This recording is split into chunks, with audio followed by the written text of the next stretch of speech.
Career Competitor, the show that seeks to light that competitive fire within you in order to jumpstart or optimize your career. As always, we are brought to you by the folks over at CG Sports Network, and I'm Steve Meller. Welcome in, guys. I am just delighted to be bringing you today a first for the show, a Hall of Fame inductee. He, in fact, will be welcomed into the 2020 class. He was not welcomed in last year simply because of COVID. So he, along with the inductees with the 2021 class, will be heading to Canton, Ohio this year. The person I'm talking about is Steve Atwater, who was most famously an 8-time Pro Bowler with the Denver Broncos and also a 2-time Super Bowl champion in 1997 and 1998. Not many teams go back-to-back in the sport of football. So as you can imagine, his teams were pretty prolific, pretty impressive individuals that came together and performed at the highest level as a team. Now, a couple of really just awesome stories and some great insight from a guy that's been around some incredible names within the game. But one, if not the biggest takeaway for me that I took from our chat was really just the power of relationships, what you can achieve together when you're not only trying to achieve something great, but you're actually truly invested in one another as well. So listening to this conversation today, it's a shorter episode than normal, but to be honest with you, if it was only 2 minutes long, it was an absolute pleasure to have the chance to bring on someone like Steve to the show. So we're going to jump right into my interview here with Hall of Fame inductee to the class of 2020 and 2-time Super Bowl champion, Steve Atwater. And I hope you all enjoy. Hey guys, before we jump into this particular episode, I encourage you to go to careercompetitor.com where you can conveniently find all of my episodes provided there. You can also connect with me through the website as well. I'd love to hear your thoughts on this particular episode and just hear from you in general. Maybe you or someone you know would be a great candidate to come on the show as well. In the meantime, whatever podcasting platform you're listening to is on, make sure you're subscribed to the show, following us, and, of course, leaving us a rating as well. This is paramount, especially if you are listening to us on Apple Podcasts. Take the time just to click the 5th star. I would love a 5-star rating if you don't mind. And it really helps us continue to expand the show. So please take the time to do that. And, of course, give us a follow on Instagram, career_competitor. All right, well, it is my complete pleasure to welcome in Hall of Famer Steve Atwater. First and foremost, Steve, do you ever get tired of being introduced like that now? Oh, no. Not at all. No. Still, kind of amazed that, I'm in that class with so many great players, but yeah, I'm it's still early on in the process. So, I'm looking forward to the journey. Yeah, still very much the honeymoon period of being anointed a Hall of Famer. And, I really wanted to start there in terms of just really discussing the competitive component that is our show and really just in the sport of football, when it comes to the Hall of Fame, there is no better individual recognition for the ultimate competitor of the game of football than being put into Canton, Ohio. So for you as a lifelong competitor, I assume, what did that, in your opinion, maybe validate? What did that maybe sort of, very much tell you in that moment that, hey, as a competitor, I've really hit the absolute pinnacle? Well, I think each player, when they play the game, regardless of what game it is, regardless of what sport it is, they see themselves in a certain light. And, some guys see themselves as good players. Some guys see themselves as okay players. Some guys just admit that, hey man, I'm not very good. And I always thought I was a pretty good player. I was up there with some of the top players. Now, I've always been one to say that there are kind of levels because, I thought I was a very good player, but you got the Ed Reeds, you have the Ronnie Lotts, you have, those kind of guys. And, I'd say even Troy Polamalu like that, guys that are, just exceptional. And it's a lot of hard work goes into it. And I don't think many people realize that part of it, but yeah, I'm excited about it. And, I still sometimes got to pinch myself to, say, is this really real? Absolutely. And I think in the safety position in general for most of your career, that it's one of the, for lack of a better term, less glamorous positions. All the discussions are always about quarterback this and running back that. And for you, in terms of statistically, in terms of the teams that you were on, in terms of the achievements that you accomplished as a player, you were clearly a hugely vital component of these teams. As a personality, what did you feel you were bringing to the team in order for it to compete at the highest level? Well, I think I was bringing leadership, a positive attitude, a nonstop attitude, a uplifting voice in the huddle. Also a person that they can look at and see, hey, I'm going full speed all the time. And, I didn't really talk a lot about that. I just did it. And I think that, my teammates, may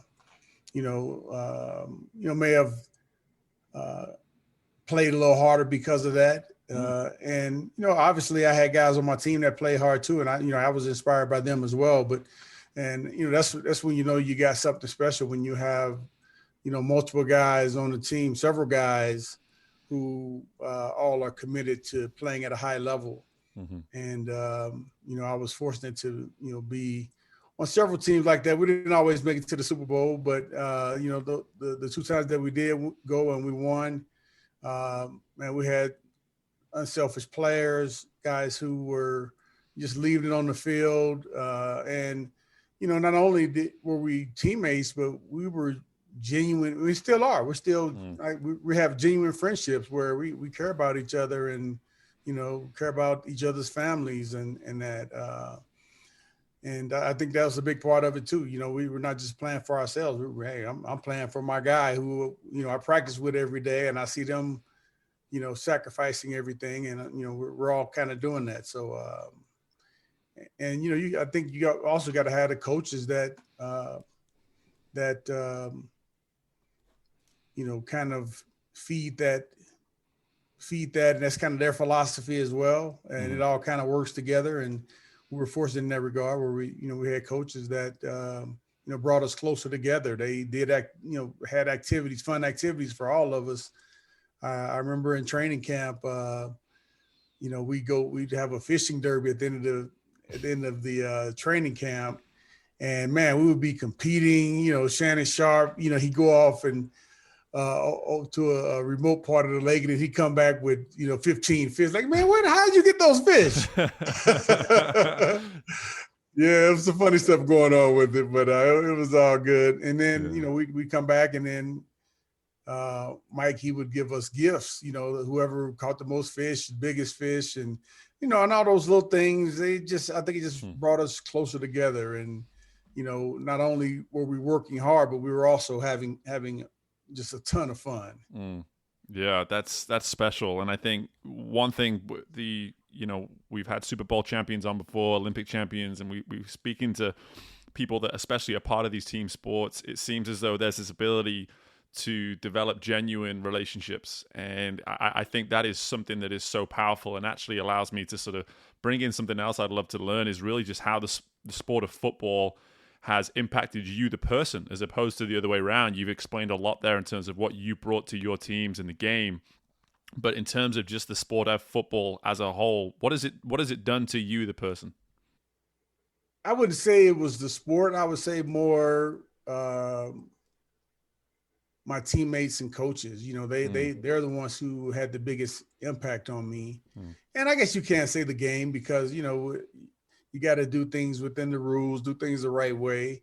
But it's taught me a lot about just having to fight, and I had to do it at a young age anyway, to, survive in my town of St. Louis, where I grew up at, we had to scrap. And, football was a part of that then, and throughout my career, just time and time again, even now during COVID, we're not all the way out of it. We're headed in the right direction, but it's been tough on a lot of people. But for me, I can't say it's been easy, but I can say that this is nothing like planning a football game, nothing like growing up the way that I grew up in St. Louis. So I look back and I look and say, hey man, this all I got to do is distance from people and not go too crazy right now. I can hold off for, even if I got to do it for another year. I mean, yeah. But it taught me resilience, respect for the opponents, respect for my teammates and coaches, and and appreciation. Not taking anything for granted, because like I said, I played on some good teams, but those two teams that we played on, 97, 98, everything just clicked. And we were really good in 96 too. We went 13-3 in the regular season, lost to Jacksonville in the playoffs, but we weren't able to get there. And but it was a lesson, and we had to come bounce back from it.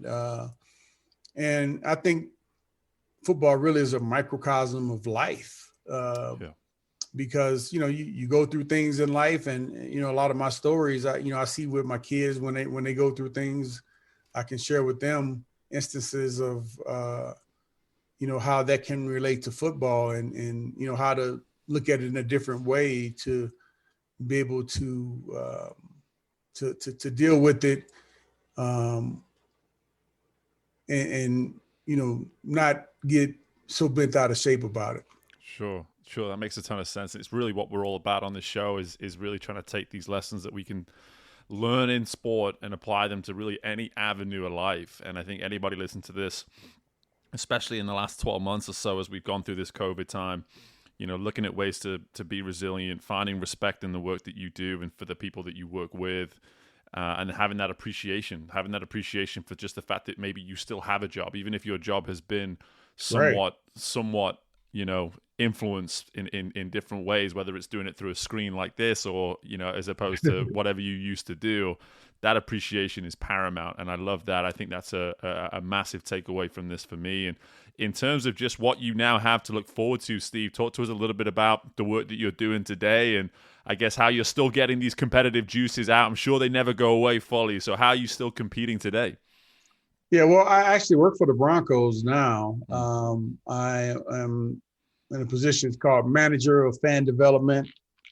And it's really a cool position. I get a chance to interact with a lot of our fans, a lot of our sponsors, season ticket holders.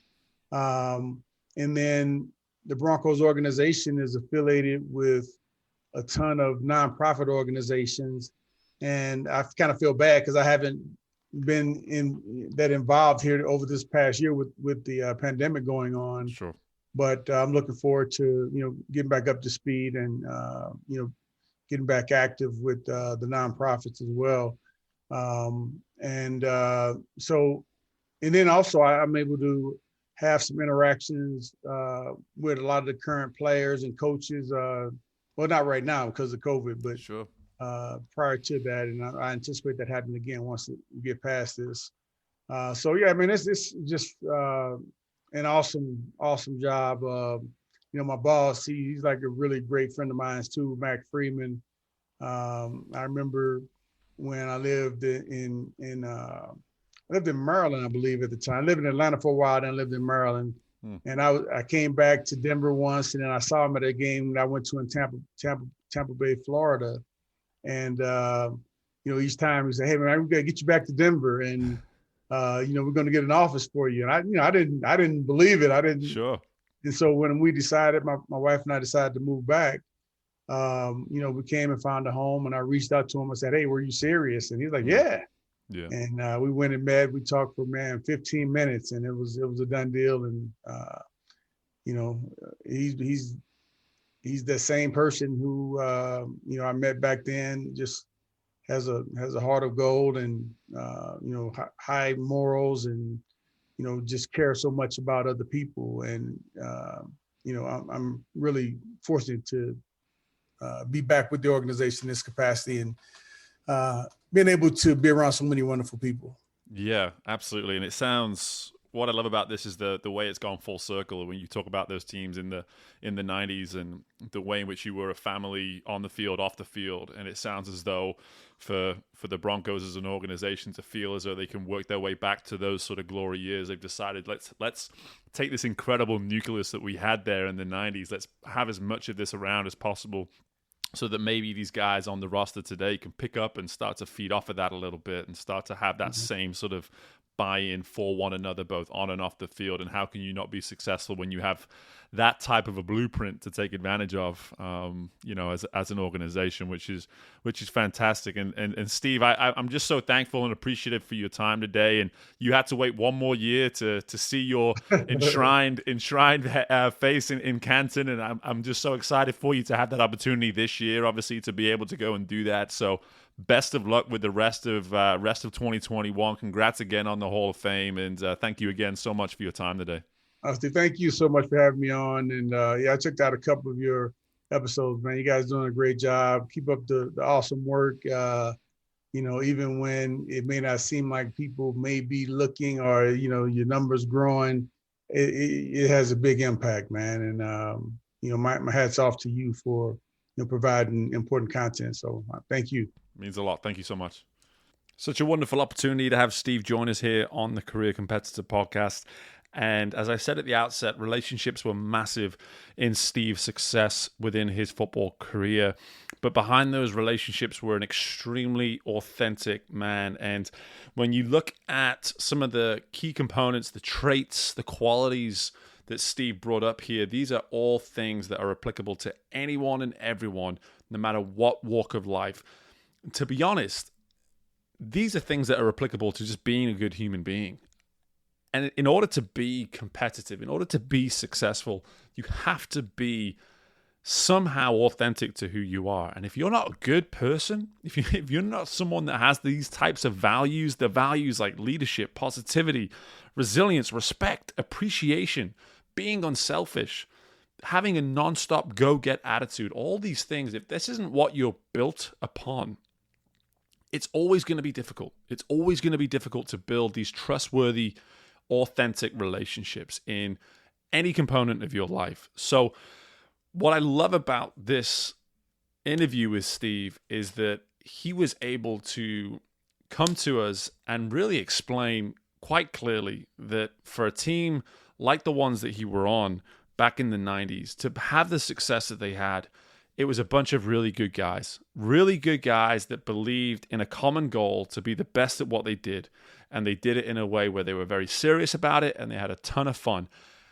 And at the core of everything that they were doing, they're just good guys, really good guys. And you hear about Steve now working for the Broncos still to this day, that belief of who he is at his core and that authenticity that he goes through life with is something that they obviously recognize and they still want to be a part of the organization. So something I think that's just so powerful here through this short discussion with Steve is simply that, is being a good person behind the competitor, being a good person behind the professional, however you want to put it.